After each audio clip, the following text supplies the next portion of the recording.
मुझे तुम्हारे बारे में समझाना है, उसके बाद मैं अपना फाइनल जवाब दूंगा। दो ऐसे मौके थे जब मुझे सबसे ज्यादा पेन हुआ था। पहला तब जब मेरे माँ बाप गुजरे थे। Hidden rain village great Nations war के बीच फंस चुका था और एक जंग का मैदान बन चुका था। बिल्कुल फिक्र मत करो, चलो बाहर निकलते हैं, बस आवाज मत करना। नागातो, जल्दी भाग जाओ।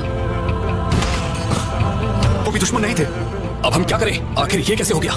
हमने इन्हें दुश्मन कैसे समझ लिया? अरे नहीं,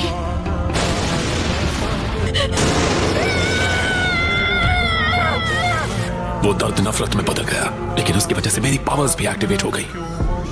मुझे बहुत वक्त बाद पता चला कि वो मैं था जिसने उन 2 लीफ निंजास को खत्म किया था।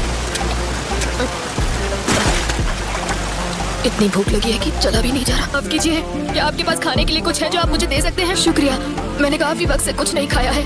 मुझे माफ कर दो, लेकिन मेरे पास तुम्हें देने के लिए कुछ नहीं है।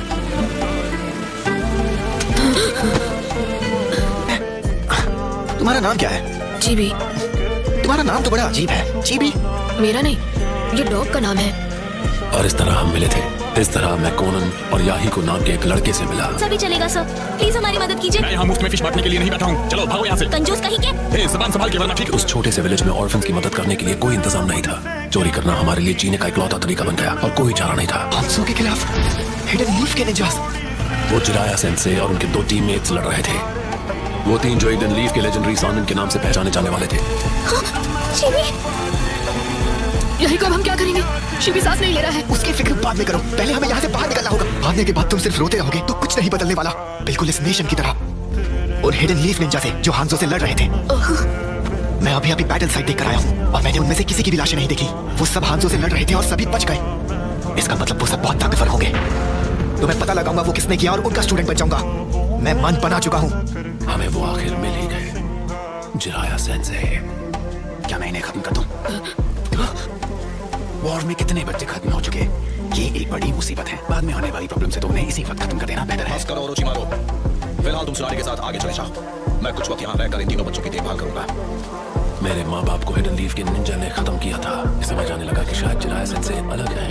हाँ, मुझे लगता है मुझे अब फिशिंग आ गई है सेंसे। जिराया सेंसे हमें ट्रेन करने से कभी हिचकिचाए नहीं और हमें निंजुत्सु सिखाने लगे। उन्होंने कहा वो चाहते थे कि हमें खुद को प्रोटेक्ट करना आना चाहिए, लेकिन जहाँ तक खासकर मेरा सवाल था, मुझे लगता है वो मुझे रेनेगान के पावर को कंट्रोल करने में मदद करना चाहते थे, पर मुझे अपनी ही पावर से डर लगने लगा था। मेरे सामने सब कुछ धुंधला हो गया। मैं नहीं जानता था मैं क्या कर रहा हूँ, और इससे पहले मैं कुछ समझ पाता वो मैं बहुत डर गया था। एक दोस्त की मदद करने के लिए कोई तुम्हें गलत नहीं समझेगा। पता भी नहीं चला कब मैंने उन्हें सेंसे मान लिया था। खुद को चोट पहुंचाकर पता चलता है कि नफरत करना क्या होता है। किसी और को चोट पहुंचाओगे तो सब तुमसे नफरत करेंगे। कहिए सेंसे, आप हमेशा किस बारे में सोचते हैं? किन ख्यालों में खोए रहते हैं? इस दुनिया में कितनी ज्यादा वॉर और नफरत है। कभी तो लगता है कि जैसे सिर्फ वही 2 चीजें मौजूद हैं। मैं इसके बारे में कुछ करना चाहता हूँ और मैं सच में जानना चाहूंगा असली अमन पाने का रास्ता क्या है। मैं वो हूँ जो अमन और शांति लाएगा। वो सेज हमेशा यही कहते रहते थे। मेरा मानना है कि उन्हें यकीन था कि एक वक्त आएगा जब लोग सच में एक दूसरे को समझने लगेंगे और मिलजुल कर रहेंगे। शायद नगाटो, तुम ही असल में 6 पाथ्स के सेज का पुनर्जन्म हो। सेंसे ने अपनी तलाश मुझे सौंप दी, अमन की उनकी इच्छा मुझे दे दी और हम तीनों को छोड़कर चले गए। उसके बाद तुम लोगों के साथ क्या हुआ? हुआ ये कि याही को मारा गया। नहीं मानोगे, तुम्हें इसे खत्म कर दूंगा। तुम रेडहेड, याहीको को खत्म करने के लिए इसका इस्तेमाल करो। कोनन,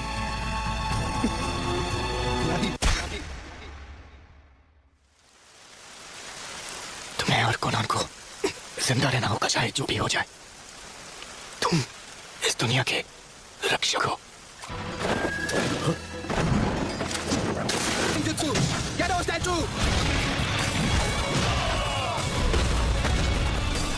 लेकिन वो तो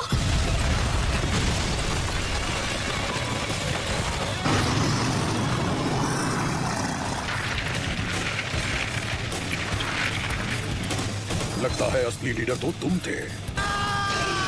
टेलीपोर्टेशन जुत्सु।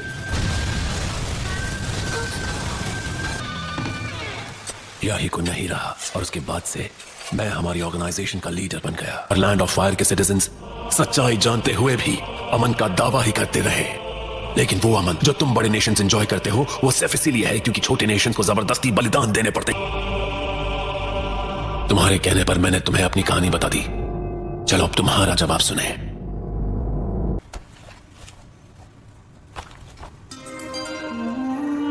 और मुझे सच में यकीन है कि आखिर वो दिन जरूर आएगा जब सारे लोग एक दूसरे को समझने लगेंगे और मिलजुल कर रहेंगे।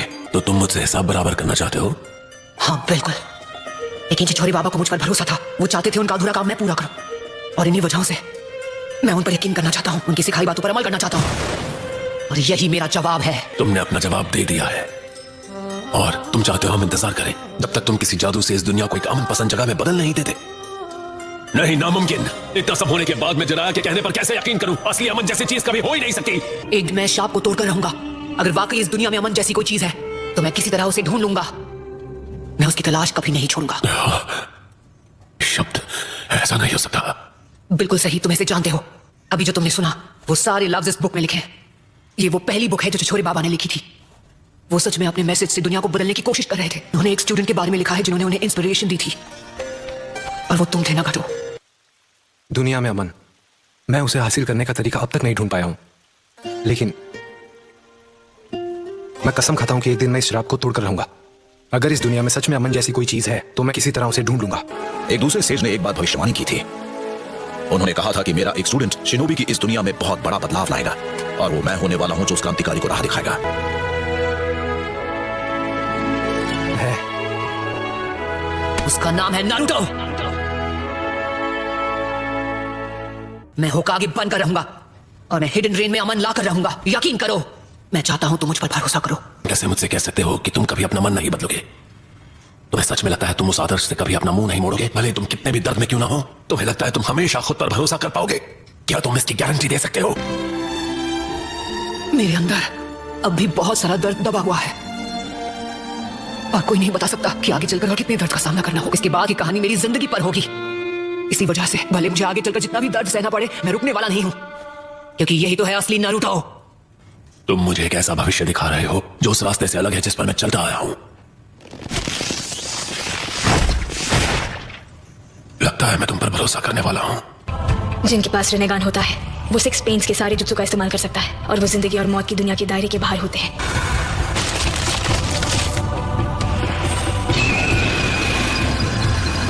डैड, जो लीफ विलेज के व्हाइट फैंग थे, उसके बावजूद आपने विलेज का कानून क्यों तोड़ा और सिर्फ अपने साथियों को बचाने के लिए एक जरूरी मिशन छोड़ दिया? आप जानते थे कि अगर आपने उन्हें मरने भी दिया होता तो भी विलेज में आपको कोई ब्लेम नहीं करता, और आपके फैसले की वजह से आपका अपमान हुआ और आपने खुद अपनी जान ले ली, और मेरी जिंदगी बचपन में ही कड़वाहट से भर गई। पर एक बात कहूं डैड, अब मुझे समझ आया कि आपने जो फैसला लिया था वो क्यों सही था। आपने अपनी इज्जत से ज्यादा अपने दोस्तों की जान बचाना जरूरी समझा। मुझे आप पर फक्र है डैड।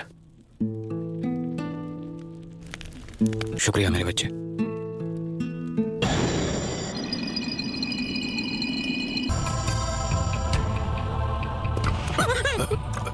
मैं कहा, मुझे क्या हुआ था?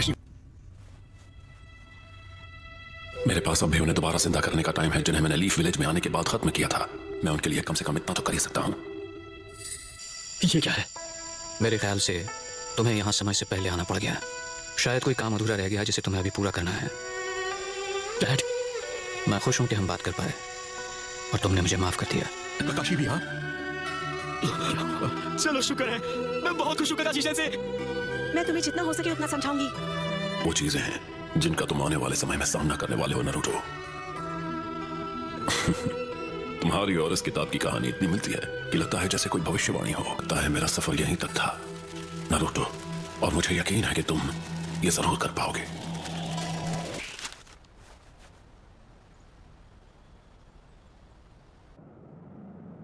याहिको का सपना और फिर नागाटो का सपना, दोनों के सपने अब तुम्हारे हवाले कर दिए हैं। इस बार मैं चाहती हूँ कि तुम उम्मीद की वो किरण बनो जो कभी भी निराश ना हो।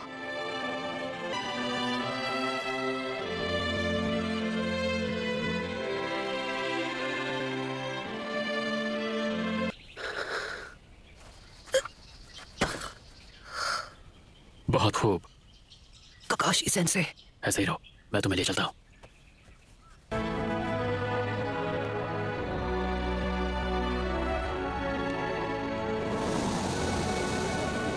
Thank you. नहीं, नारुतो अमेजिंग है, क्यों तुम्हें नहीं लगता?